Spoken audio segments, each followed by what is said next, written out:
5 बातें आपको अपने दिमाग में रखकर चलना है या चलना चाहिए। अपने दिमाग में रखकर चलता है 5 बातों को या बातें आपको अपने दिमाग में रखकर चलना है। ठीक है ना? कौन कौन सी है रख रहा हूं? Scripture, denomination, preachers, world, Satan. ये 5 बातें। इसका मतलब है आपको बाइबल का ज्ञान होना चाहिए, संस्थाओं का ज्ञान होना चाहिए, कैसे प्रचारक हैं उसका ज्ञान होना चाहिए, दुनिया कैसी है उसका ज्ञान होना चाहिए, और इन सब के बाद शैतान कैसा है उसका ज्ञान होना चाहिए। तो जिसके चलते मैंने लिखा था कि 5 बातें आपको अपने दिमाग में रखकर चलनी होगी। तो ये जरा ठीक कर देंगे बाद में। ओके, आइए देखते क्या क्या है। सबसे पहला स्क्रिप्चर यूहन्ना 5:7, यदि तुम मुझ में बने रहो मेरी बातें तुम में बनी रहे। बातें तो यीशु की बातें आप में बनी रहनी चाहिए। अगर बातें बनी हैं तो यीशु बना है, बातें नहीं बनी यीशु गया आपके अंदर से। आदि में वचन था, वचन परमेश्वर के साथ था और वचन परमेश्वर था।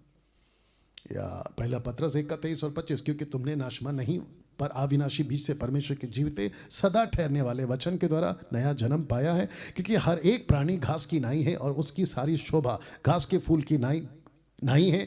घास सूख जाती है और फूल झड़ जाता है, परंतु प्रभु का वचन युगानुयुग स्थिर रहेगा। और यही सुसमाचार का वचन जो तुम्हें सुनाया गया था। सी, तो आपको इसका नॉलेज होना बहुत जरूरी है। भजन संहिता 119 का 89, हे यहोवा तेरा वचन आकाश में सदा तक स्थिर रहता है। 24 का 35, आकाश और पृथ्वी टल जाएंगी परंतु तेरी बातें कभी ना टलेंगी। यूहन्ना 17:17, सत्य के द्वारा उन्हें पवित्र कर, तेरा वचन सत्य है। सही प्रचारक वचन के बाहर कुछ भी नहीं करता। पहला यूहन्ना 1:10, हे भाइयों मैं तुमसे यीशु मसीह जो हमारा प्रभु है उसके नाम के द्वारा विनती करता हूं कि तुम सब एक ही बात कहो। हे भाइयों, इसलिए कि तुम हमारे द्वारा यह सीखो कि लिखे हुए से आगे ना बढ़ना। जो लिखा है कॉन्टेक्स्ट में पढ़ो, जो लिखा है उसी के अनुसार करो। जो नहीं लिखा है उसको एक्सेप्ट मत करो।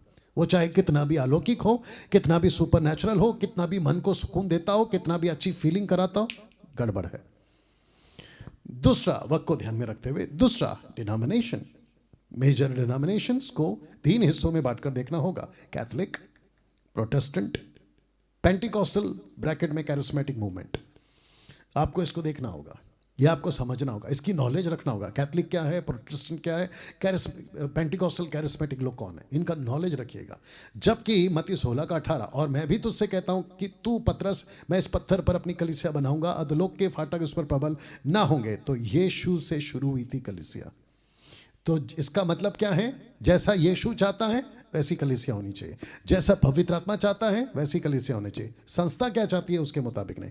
प्रतिदिन पवित्र शास्त्रों में ढूंढते रहें कि ये बातें यूं ही है कि नहीं। इसका मतलब है कि कलीसिया और जो उस वक्त में प्रचारक थे वो ढूंढते थे कि चर्च कैसा है।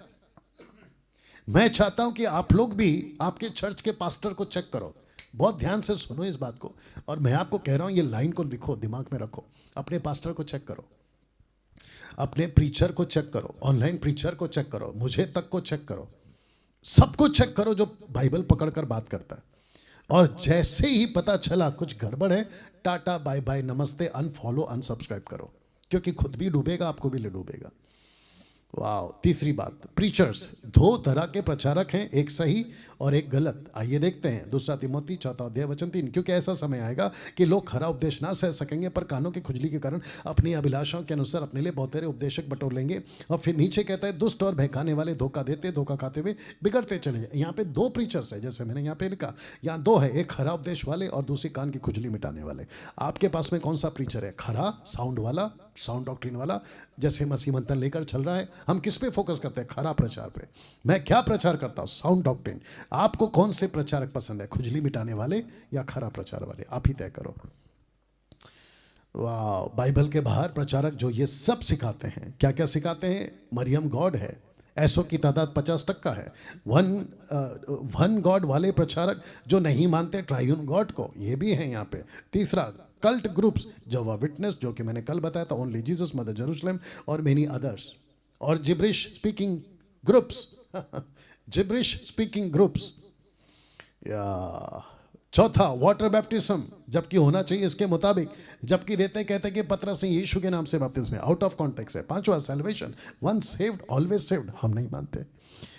आपका उद्धार हुआ है, आप बच गए हैं, ये पक्की बात है, पत्थर की लकीर है। आप परमेश्वर के पास पक्का जाओगे, पत्थर की लकीर है। लेकिन अगर आपने खुद ही अपना उद्धार को खो दिया अपनी मस्ती के चलते, दारू सिगरेट पता नहीं क्या क्या, तुम खो बैठे अपना उद्धार।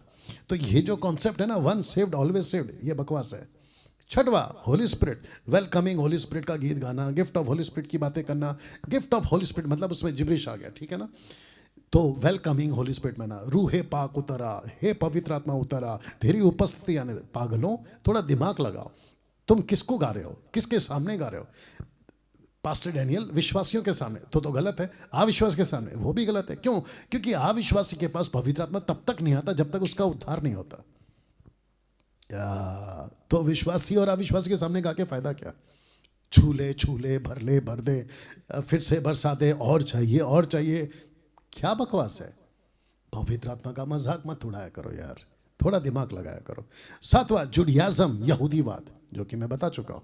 चौथा, 5 में से चौथा, वर्ल्ड, संसार। संसार कैसा है ये भी आपको समझना होगा। देखिए, ये तीनों को देख लो, foolish knowledge, worldly lust, religious knowledge, ये सब आपको संसार देता है। और ये किसकी ओर से है, हाथ देख लो आप।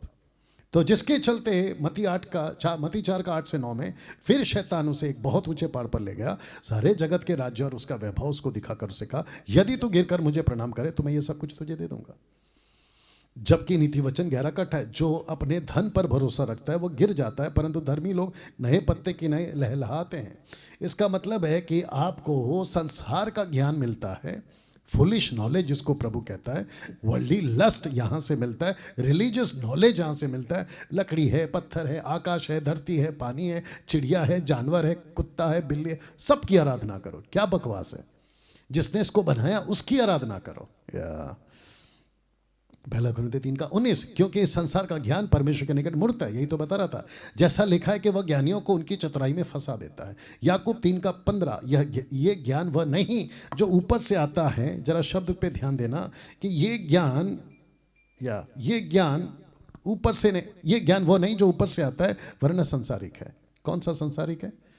ये वाला, ये संसारिक ज्ञान है, नहीं चाहिए आपको और मुझको। शारीरिक है, संसारिक है, शारीरिक और शैतानी है। See this, my goodness. आपके फेसबुक और यूट्यूब पर, आपके सोशल मीडिया पर, ट्विटर पर, इंस्टाग्राम पर, आपके उससे इसी के बाबा गुरु, ये जहां तहां से भी ज्ञान बांटते ना, संसारिक है, शारीरिक है, शैतानी है। हे प्रियो, 1 पत्र 2 का 11, मैं तुमसे विनती करता हूं कि तुम अपने आप को परदेशी और यात्री जानकर संसारिक अभिलाषाओं से जो आत्मा से युद्ध करती है बचे रहो। आपको एवरी डे फाइट करना है। लूका 9 का 25, यदि मनुष्य सारे जगत को प्राप्त करे, अपने प्राण खो दे उसकी तो या उसकी हानि उठाए तो उसे क्या लाभ होगा? आपने पूरी दुनिया को जीता, खुद को गवा दिया। ये रहा लास्ट वाला, शैतान।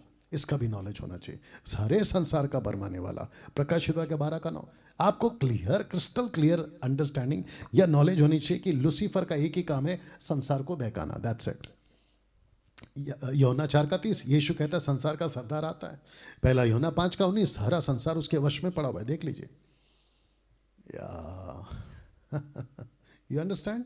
तो जिसके चलते आपके बीच में आज ये बातें मैंने रखी है, ये सब सिखाकर मैं आपके साथ क्या कर रहा हूं? आपकी जड़ें मजबूत कर रहा हूं। मेरा विनती है, इस वीडियो को खूब शेयर करें, बार बार देखें, अपनी नॉलेज को हासिल करें, नोट्स बनाएं, स्टडी करें और प्रभु के राज्य में खुद बढ़ें, दूसरों को भी बढ़ें।